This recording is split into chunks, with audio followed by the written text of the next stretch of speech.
Hari ini terdedah tuan-tuan TV Al-Hijrah. Semalam saya cerita tentang Malaysia Kini. Ni saya nak shout out, saya nak dedahkan pemuka-pemuka media yang menghentam kerajaan ni. Saya nak shout out. Okay, hari ini TV Al-Hijrah pula mengeluarkan, walaupun rancangan lama, tapi rancangan mengandungi pemimpin PAS yang dulu pernah jadi pemimpin kerajaan. Okay, kita baca. Kuala Lumpur, the management of Al-Hijrah Media Corp, the owner of TV Al-Hijrah, has to take responsibility for broadcasting a program featuring a then minister from PAS that was originally aired during the previous federal government's rule. Datuk Muhammad Naim Mohtar, who handled religious affairs under the Prime Minister, said such negligent and reckless work is unacceptable in the industry, which demand high standard of conscientiousness. Kesedaran dan conscientiousness ni. Negligence and complacent work without conscientious practice are unacceptable in the field of broadcasting, he said. Therefore, Al-Hijrah is obliged to take responsibility and immediate action, he said on X, formerly Twitter, today. Naim stated that in commenting on the rerun of the program that was allegedly broadcast while the country was still under the administration of PN, reporters getaran the Vibe Bahasa Malaysia sister portal. The show was noticed by one Fakur Razi Rashid, who has uploaded a screenshot of the program on X yesterday. It shows PAS leader Dato' Idris Ahmad appearing to feel caution when he was the religious affairs minister. Switch on the TV Al-Hijrah channel tonight. There was a great repeat of a program from the time PN became the federal government before GE 15, Fakur Razi said. Do the Malays believe that PAS is still the current government or holds the post of religious affairs minister? Dia kata lebih kurang macam ni, terbuka TV Al-Hijrah malam tadi. Sekali dia kata siaran ulangan. Siaran ulangan apa? Dia kata siaran ulangan siaran ulangan program PAS PN jadi kerajaan pusat sebelum PRU 15. Patutlah orang Melayu masih percaya PAS masih kerajaan. Sekarang ke Menteri Agama tak function? Communication and Digital Minister Fahmi Fazil was quick to respond, assuring that he would contact the company's management and immediately for clarification. Meanwhile, Al-Hijrah issued a statement saying it took note of the program which was aired yesterday. We will carry out an internal investigation and following on that, the appropriate action will be taken. Improvement of internal process will also be done by TV Al-Hijrah so that this does not happen again. Ini macam ni lah tuan-tuan. Percayalah, benda ni bukan kali pertama berlaku dan bukan akan kali terakhir berlaku kalau tindakan drastik kita tak ambil.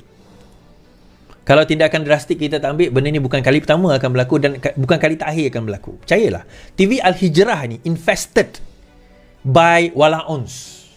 Dimasukkan pada zaman Perikatan Nasional memerintah dahulu. Dan TV Al-Hijrah jangan deny benda ini. Melainkan you can prove to us yang you buang wala-on yang masih berada dalam TV Al-Hijrah itu.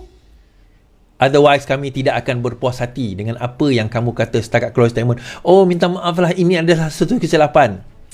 Jangan anggap kami macam budak-budak. Jangan anggap kami ni macam tak tahu what's going on dalam broadcasting tu.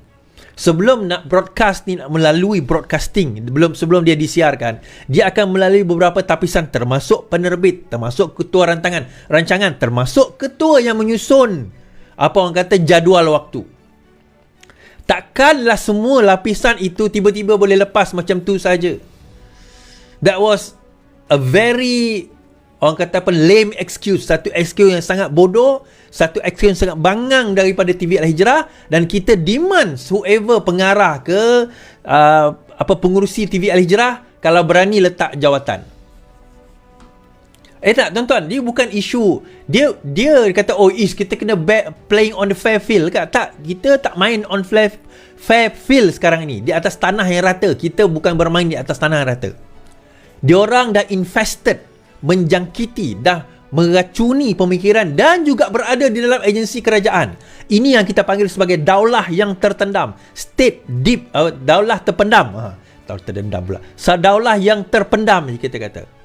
A deep state, keadaan deep state di mana PN dah meletakkan orang-orang dia di dalam tempat-tempat pegawai kerajaan strategik, peringkat paling bawah ke peringkat yang paling atas. Dan mereka memainkan peranan untuk nak menghancur dan merosakkan kerajaan yang ada pada hari ini. They have been doing that systematically, tuan-tuan. Tuan-tuan ingat, Ni saya malah nak sebut lah kan. Dekat Putrajaya tu, semua orang sokong kita ke? Saya tak kata dia, wajib sokong. Tak apa. Pada datang hari pilihan raya, kamu nak sokong siapa terpulang. Nak sokong PAS ke, Bersatu ke, Gerakan ke, DAP ke, PKR. Hari pilihan raya datang, kamu undilah di atas kertas undi kamu. Tapi bila datang waktu kerja, kamu bekerja mengikut keperluan arahan, kehendak polisi hala tuju yang diarahkan oleh kerajaan dan juga sesiapa yang memerintah pada waktu ini. Kamu tak setuju dengan apa yang polisi dibawa oleh kerajaan, itu letak jawatan lah. Tetapi apa yang berlaku? Sabotage.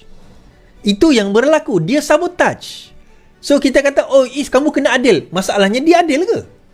Masa dia sabotage tu, dia adil ke dengan kita? Masa dia sabotage kerajaan ini, dia adil tak dengan kerajaan ini? Dia makan duit kerajaan ini, dia berpandukan kepada apa yang kerajaan ini bawa, polisi dan sebagainya, tetapi dia sabotage. Tak, saya tak kisah kamu nak sokong parti mana. Tetapi jangan translatekan sokongan kamu itu kepada sabotage terhadap kerajaan. Kalau kamu rasa kamu tak puas hati dengan kerajaan ini, mudah letak jawatan. Jangan sabotage. Tapi saya tak puas hati, Is. Tapi saya buat kerja saya yang baik. Tak apalah, buatlah. Itu tak ada masalah. Kamu tak puas hati dengan kerajaan yang sekarang ni, tak puas hati, tak ada masalah. Kamu buat kerja kamu, setakat apa yang kamu buat, teruskan. Datang hari mengundi nanti, kamu undilah orang yang kamu rasa kamu puas hati. Itu tak ada masalah.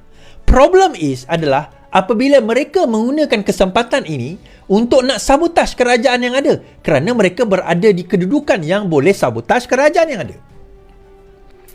Sebab tu saya kata, kalau benar Ikhlas TV Al-Hijrah ni, bukan setakat dia kena, dia kena bertanggungjawab, erti kata menjawab. Dia kena letak jawatan. Dia berani tak berani?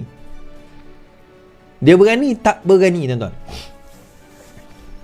Bila kerajaan bercakap soal tentang Islam, tentang orang Melayu kita, membangkitkan lagi, pengajaran tentang mengembalikan kaedah pemikiran yang sebenar kepada orang Islam. Siapakah di antara mereka yang pertama menentang, tuan-tuan? Parti Gerakan. Parti Gerakan antara yang awal menentang. Bila nak dibawakan hadis 40 diajarkan di sekolah-sekolah. Hadis 40 nak diajarkan sekolah-sekolah. Parti Gerakan antara yang awal menentang. Dan Parti Gerakan antara yang awal menentang. Hari ini MCA kata dia dah berpuas hati. Kan? MCA kata. Kita dengar apa kata MCA. MCA kata hadis 40. MCA kini puas hati. PAS sokong penuh. MCA menyatakan mereka kini berpuas hati dengan rancangan Kementerian Pelajaran Malaysia mengajarkan modul penghayatan hadis 40 Imam Nawawi setelah mendapat penjelasan Perdana Menteri. Presiden MCA Wee Ka Siong berkata, penjelasan mengenai kaedah pelaksanaan modul berkenaan sepatutnya dibuat lebih awal supaya ia tidak terdedah kepada salah tafsir, khususnya dalam kalangan bukan Islam. Menurut Wee, pertikaian timbul susulan perkataan rintis seperti dilaporkan beberapa media dan membawa gambaran ia akan diperluaskan kepada institusi dan selain daripada sekolah agama. Ujarnya penjelasan perlu dibuat daripada awal memandangkan perkataan rintis dan diperluaskan yang digunakan. Membuat ramai masyarakat bukan Islam tidak faham kerana penjelasannya dilihat tergantung di situ. Apa yang menjadi reaksi iaitu tantangan masyarakat ialah sebelumnya perkataan digunakan projek rintis yang kemudian diperluaskan kepada semua sekolah menengah. Maka sudah tentu ia akan terdedah kepada penterjemahan dan pentafsiran yang berlainan, katanya. Wee juga bekas Menteri Bangunan turut menganggap laporan media massa menggunakan kedua-dua perkataan tersebut sebagai puncak MCA mengambil sikap menolak sebelum ini. Wee berkata, MCA berpuas hati dengan penerangan Anwar di Johor semalam bahawa kerajaan tidak akan memaksa golongan bukan Islam menghafal atau mendalami modul berkenaan. Penjelasan Perdana Menteri dan kenyataan berhubung dikeluarkan KPM hanya petang semalam, tetapi sedangkan perkara itu sudah timbul sejak beberapa hari sepatutnya. Terlalu Biro Perhubungan Etnik dan Hal Ehwal Agama MCA menggesa kerajaan menangguhkan terlebih dahulu pelaksanaan modul penghayatan agar ia boleh dibincang semula di peringkat kabinet, katanya sebelum inilah. Tapi sekarang apa hati. Tuan-tuan, ni untuk yang non-Muslim lah. Even lah kalau nak diperkenalkan kepada you all, nanti you all tak faham. Nanti you all tak faham, tak guna juga. Dan modul ini adalah sebenarnya untuk nak mengembalikan lagi kefahaman orang Islam yang kepada ajaran Islam yang sebenar. Ini sebenarnya kaedah hadis 40 ni. Hadis 40 ni dia banyak pengajaran di dalam dia. Ada 42 hadis di dalam dia dan banyak pengajaran daripada basic ibadah kepada iman, kepada amal, kepada akhlak, kepada mempercayai hari kiamat dan sebagainya. So benda itu dia ambil sikit hadis berkenaan dengan pelbagai topik.